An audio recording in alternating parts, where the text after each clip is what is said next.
is up, my movie fanatics? Kip Wilde's back for another day from I Love the 80s.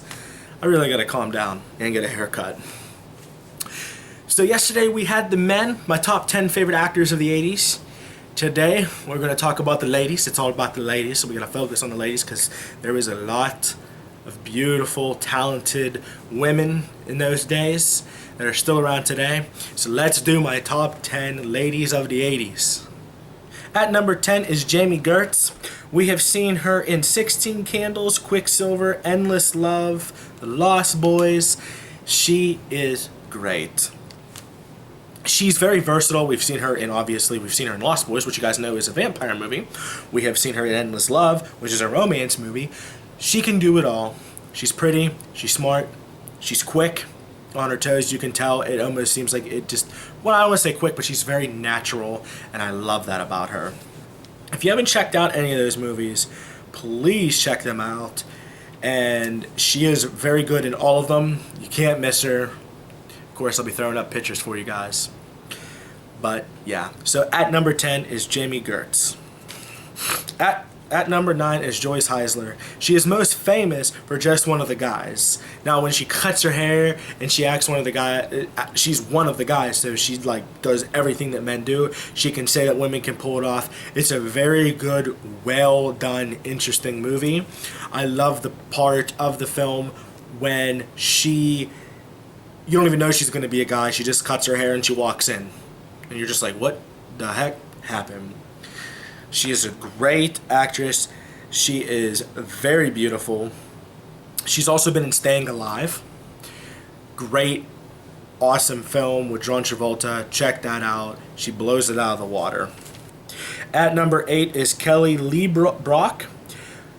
We know her from The Woman in Red.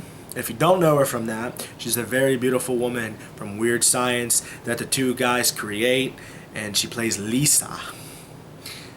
I love how I don't want to say she's very cocky, but she uses her beauty to her advantage, and she plays it off well. She has a lot of sex appeal, but she is also very natural as well in front of the camera. You can tell she can play that fun, loving, caring mom. We've seen it in Weird Science, mom-like figure. She is an all-around great actress.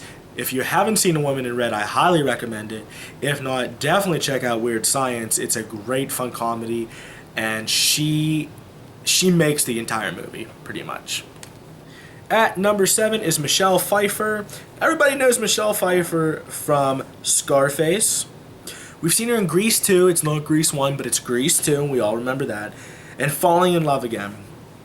What I like about Michelle Pfeiffer is that you were talking about falling in love again, and I love versatility when it comes to actresses and actors, and you see her in Scarface. She's just awesome in Scarface. Everything about Scarface, that entire cast is awesome, but she blows it out of the water. That is my movie that I absolutely love her in. And Falling in Love Again is a great romance movie to watch. Me and Jess have watched it many times. Everybody knows her. I'm not going to go on. A lot of people like her. You either love her or you hate her. But she, to me, is a great actress, and I have a lot of respect for her. Number 6 is good old Whoopi Goldberg. Now, the first time I saw Miss Whoopi was in Ghost. And she is most known for The Color Purple. I really, really, really like how Whoopi can just... It never really seems like she's acting. It's just her personality. She just sits in front of the camera. She says what she says. She understands the character who she needs to be, and she speaks. For me, I've always loved that about her. I love her wild, crazy, stuff that she used to wear back then. I love how she's just easy to understand and fall in love with. I know people that dislike Whoopi, but I'm saying that for me, it was very easy to like her and be positive with her. And I've always respected her, but nothing like The Color Purple and nothing like Ghost. But she has many, many, many, many more movies that she's been in, and it's Whoopi. I just love her voice, and I love her just natural. She's just so natural. At number 5 is Jessica Lange. We all know Jessica Lange today from American Horror Story, if you're fans out there, but I love her in Tootsie. Tootsie was awesome. Music Box was awesome. She has not changed. She is very, very good at being sly, sneaky, but then she can put on a whole persona like she did in Tootsie. You can see a whole persona. She can change on a dime. She's very versatile. She's very talented. She's easy on the eyes. And that's just pretty much it, guys. And that is why she's my number 5. Number 4 is Molly Ringwald. 16 Candles, Breakfast Club, Pretty in Pink. She was the redhead goddess of the 80s, guys. You know, she always played nerdy and kind of down-to-earth girls, but hey, she stayed within her comfort zone.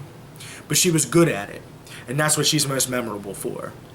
You know, everybody likes the Breakfast Club, and, you know, you can just picture her, the cute redhead sitting there kind of quiet, kind of nerdy, down-to-earth, easygoing, and that's what I like about her.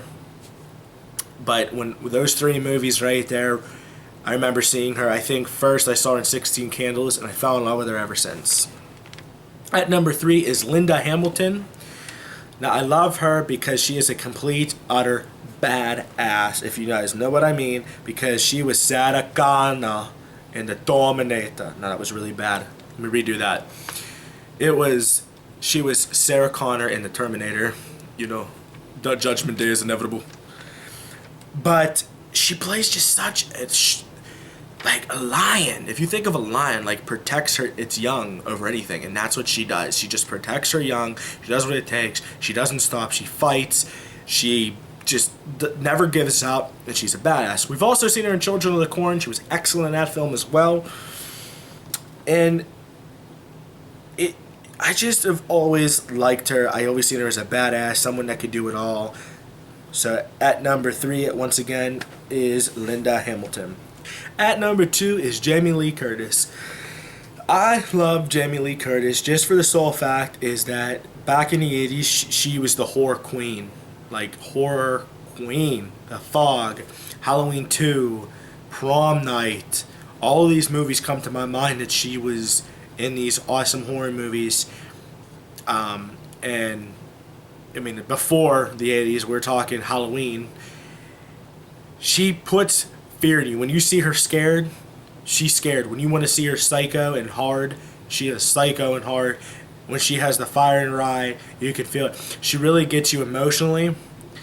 I have liked her since, you know, I know the 80s for me, for her at least, were like her best time. Little side note for you guys, Jess met her when she was younger. If you guys didn't know, Jamie Lee Curtis actually does children's books. And she wrote a children's book, brought it to Jess in the hospital. Jess had her appendix removed, but it exploded. Long story.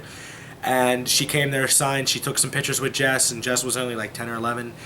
So Jamie Lee Curtis is a good woman at heart in real life, and she is an amazing actress.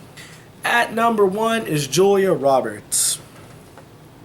And I know this is weird, guys, but I loved her in Steel Magnolias. And I also loved her in Mystic Pizza. She played a lot of those teen movies when she started. Now, she is really young here, guys. I'm talking, like, young.